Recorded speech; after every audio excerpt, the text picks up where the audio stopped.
उत्पत्ति अध्याय 43। और अकाल देश में और भी भयंकर होता गया। जब वह अन्न जो वे मिस्र से ले आए थे समाप्त हो गया, तब उनके पिता ने उनसे कहा, फिर जाकर हमारे लिए थोड़ी सी भोजन वस्तु मोल ले आओ। तब यहूदा ने उससे कहा, उस पुरुष ने हमको चेतावनी देकर कहा कि यदि तुम्हारा भाई तुम्हारे संग न आए तो तुम मेरे सम्मुख न आने पाओगे। इसलिए यदि तू हमारे भाई को हमारे संग भेजे, तब तो हम जाकर तेरे लिए भोजन वस्तु मोल ले आएंगे। परंतु यदि तू उसको न भेजे तो हम न जाएंगे, क्योंकि उस पुरुष ने हमसे कहा कि यदि तुम्हारा भाई तुम्हारे संग न हो तो तुम मेरे सम्मुख न आने पाओगे। तब इस्राएल ने कहा, तुमने उस पुरुष को यह बताकर कि हमारा एक और भाई है, क्यों मुझसे बुरा बर्ताव किया? उन्होंने कहा, जब उस पुरुष ने हमारी और हमारे कुटुंबियों की दशा को इस रीति पूछा कि क्या तुम्हारा पिता अब तक जीवित है? क्या तुम्हारे कोई और भाई भी है? तब हमने इन प्रश्नों के अनुसार उससे वर्णन किया। फिर हम क्या जानते थे कि वह कहेगा कि अपने भाई को यहाँ ले आओ। फिर यहूदा ने अपने पिता इस्राएल से कहा, उस लड़के को मेरे संग भेज दे कि हम चले जाएं। इससे हम और तू और हमारे बाल बच्चे मरने न पाएंगे, वरन जीवित रहेंगे। मैं उसका जामिन होता हूँ। मेरे ही हाथ से तू उसको फेर लेना। यदि मैं उसको तेरे पास पहुँचाकर सामने न खड़ा कर दूं, तब तो मैं सदा के लिए तेरा अपराधी ठहरूंगा। यदि हम लोग विलंब न करते तो अब तब दूसरी बार लौट आते। तब उनके पिता इस्राएल ने उनसे कहा, यदि सचमुच ऐसी ही बात है तो यह करो, इस देश की उत्तम उत्तम वस्तुओं में से कुछ कुछ अपने बोरों में उस पुरुष के लिए भेंट ले जाओ, जैसे थोड़ा सा बलसान और थोड़ा सा मधु और कुछ सुगंध द्रव्य और गंधरस, पिस्ते और बादाम। फिर अपने अपने साथ दूना रुपया ले जाओ, और जो रुपया तुम्हारे बोरों के मुंह पर रखकर फेर दिया गया था उसको भी लेते जाओ। कदाचित यह भूल से हुआ हो। और अपने भाई को भी संग लेकर उस पुरुष के पास फिर जाओ, और सर्वशक्तिमान ईश्वर उस पुरुष को तुम पर दयालु करेगा, जिससे कि वह तुम्हारे दूसरे भाई को और बिन्यामीन को भी आने दे, और यदि मैं निर्वंश हुआ तो होने दो।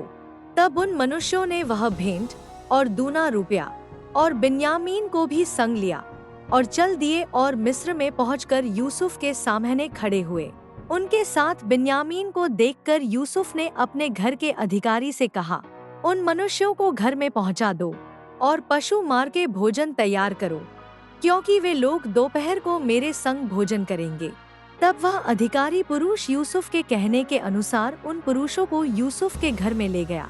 जब वे यूसुफ के घर को पहुंचाए गए, तब वे आपस में डर कर कहने लगे कि जो रुपया पहली बार हमारे बोरों में फेर दिया गया था, उसी के कारण हम भीतर पहुंचाए गए हैं, जिससे कि वह पुरुष हम पर टूट पड़े और हमें वश में करके अपने दास बनाए और हमारे गधों को भी छीन ले।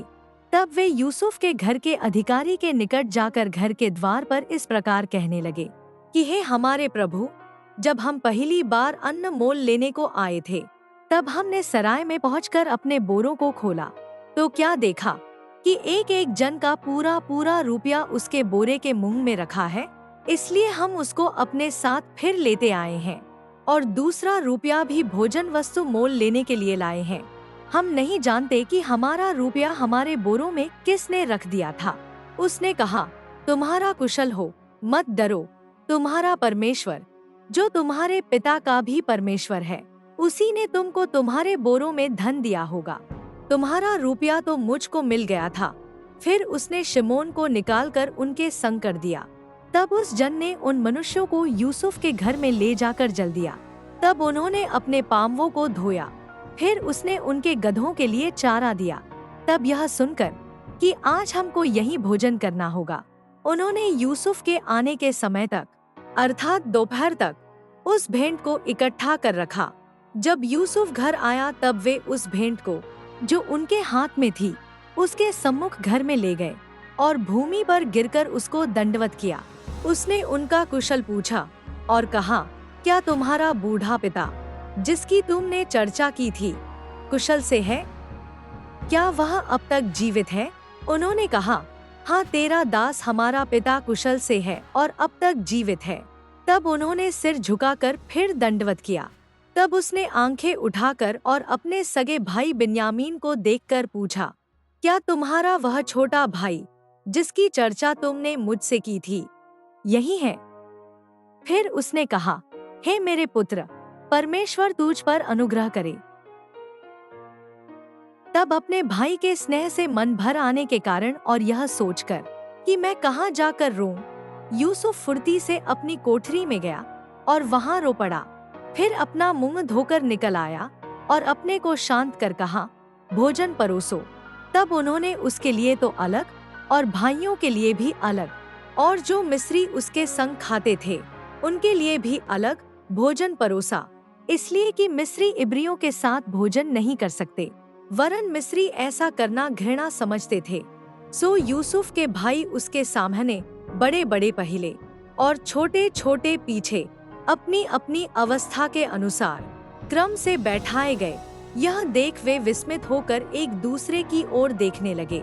तब यूसुफ अपने सामने से भोजन वस्तुएं उठा उठा के उनके पास भेजने लगा और बिन्यामीन को अपने भाइयों से पचगुणी अधिक भोजन वस्तु मिली और उन्होंने उसके संग मनमाना खाया पिया।